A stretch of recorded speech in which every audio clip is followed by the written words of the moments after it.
मैं आपको एक बात बताऊं, एक सुच्ची बात बताता हूं, मेरी बात ध्यान से सुनना। आप में से बहुत सारे लोगों को डर लगता होगा, नो डाउट, न्यूमेरिकल होती ही चीज ऐसी, लेकिन एक बात बताऊं, न्यूमेरिकल में सारे न्यूमेरिकल पहली बात तो डरावने नहीं होते। मुझसे अगर पूछोगे तो आप सोचो कि आपके न्यूमेरिकल के पोर्शंस हैं कौन से। एक तो सॉल्यूशन चैप्टर है, एक सॉलिड स्टेट है, इसके अलावा एक इलेक्ट्रोकेमिस्ट्री है, एक केमिकल काइनेटिक्स है, बस 4 ही तो चैप्टर हैं। उनमें से सबसे आसान न्यूमेरिकल आते हैं सॉल्यूशन चैप्टर के, और फिर सॉलिड स्टेट के भी ठीक ठाक होते हैं, ईजी होते हैं, और सबको पता है कि सॉलिड स्टेट में से सवाल कहाँ से आएगा। सबसे हार्ड न्यूमेरिकल थोड़े से होते हैं इलेक्ट्रोकेमिस्ट्री के और केमिकल काइनेटिक्स के, और केमिकल काइनेटिक्स में अगर आप फर्स्ट ऑर्डर निकालना सीख लेते हो तो वो भी न्यूमेरिकल आसान हो जाते हैं। लेकिन फिर भी मैं आपसे कहूंगा कि आप जरा सोचो कि टोटल 45 क्वेश्चन आएंगे, और उसमें से मैं आपको पहले बता चुका हूं कि ऑलमोस्ट 45 क्वेश्चन में से आपको 12 क्वेश्चन के करीब फिजिकल के मिलेंगे। फिजिकल केमिस्ट्री आपको लगता है कि 12 के 12 न्यूमेरिकल होंगे? अगर आप पूरे केमिस्ट्री के पेपर को पिछले 15 सालों के आप निकालो पेपर, आप पिछले 15 सालों के पेपर निकालोगे तो आप मुश्किल से आप लोग पाओगे कि उस पूरे जितना भी पेपर है उसके अंदर 5 से लेके 8 न्यूमेरिकल है।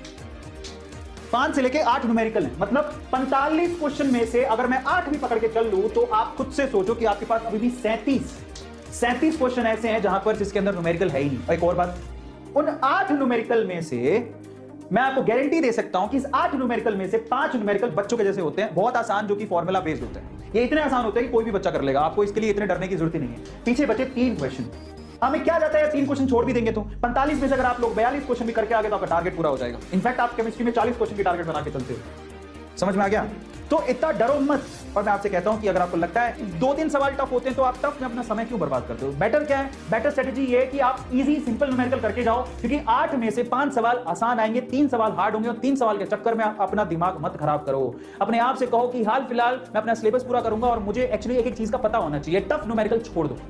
और बात बता देता हूं, ध्यान से सुनना, अगर आपको किसी क्वेश्चन में 20 सेकंड से ज्यादा लग रहा है, इसका मतलब आप उसे छोड़ सकते हैं।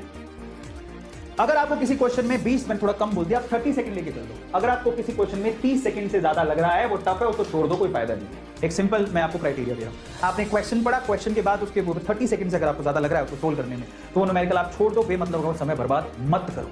क्योंकि आप खुद सोचो, नीट एग्जाम में अगर आपको पता होगा तो नीट एग्जाम में टोटल आपका 3 घंटे होते हैं, मतलब 180 मिनट होते हैं। 180 मिनट में आपको 180 क्वेश्चन ही करने होते हैं, मतलब हर एक क्वेश्चन के लिए 1 मिनट आप लोगों को दिया जाता है, और उसमें से भी आपको पता है कि 20 मिनट आपको फॉर्मेलिटीज वगैरह में जाते हैं। तो ऑन एन एवरेज अगर आप देखोगे तो आपको हर एक सवाल के लिए ऑलमोस्ट 40 सेकंड से 50 सेकंड का समय है, लेकिन उसमें भी फिजिक्स के अंदर थोड़ा समय ज्यादा देना पड़ता है। तो मैं आपसे कहूंगा कि केमिस्ट्री के अंदर आप दिमाग बना के चल लो कि मेरे को 45 क्वेश्चन एनी हाउ 45 क्वेश्चन मुझे 20 मिनट में खत्म करने हैं।